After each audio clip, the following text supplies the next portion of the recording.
నిత్యానందముండును. వారు ఆనంద సంతోషములు గలవారై వచ్చెదరు. దుఃఖమును నిట్టూర్పును ఎగిరిపోవును. Praise the lord. హల్లెలూయా! ఈ వాక్యం అంటే నాకు చాలా ఇష్టమండి. ఎందుకంటే ఈ వాక్యము నేను అనేక సార్లు చదువుతూ వచ్చేదాన్ని. ఎందుకంటే యెహోవా విమోచించిన వారు అంటే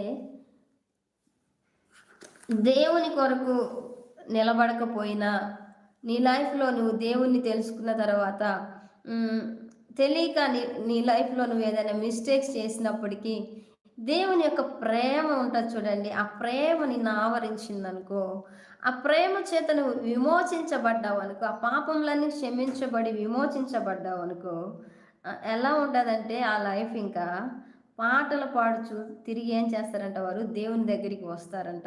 యెహోవా చేత ధన్యుడు అనిపించుకొని, యెహోవా చేత మంచివాడు అనిపించుకొని ఏం చేస్తారంట తమ జీవితంలో సమస్తాన్ని విడిచిపెట్టుకొని సియోనుకొస్తారు. అంటే దేవుని సన్నిధికొస్తారు. వారి తలల మీద ఏముంటదంట, నిత్యము ఆనందం ఉంటదంట వారి తలల మీద. నిత్యము ఆనందం ఉంటదంట. ఎవరెన్న ఎవరెన్నైనా మాట్లాడని, ఎవరెన్నైనా చెప్పుకొని ఐ డోంట్ కేర్. నా దేవుడు నన్ను విమోచించాడు. ఎవరేమన్నా అనుకోని నా దేవుడు నన్ను విమోచించాడు అని చెప్పేసి వారి తలల మీద ఏముంటదంట, నిత్య ఆనందం ఉంటదంట. వారు సంతోషంగా ఉంటారంట.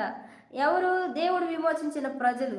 దుఃఖము, నిట్టూర్పు అనేది ఎగిరిపోతదంట. దుఃఖము, నిట్టూర్పు వారి జీవితంలో ఉండదు. Praise the lord. హల్లెలూయా!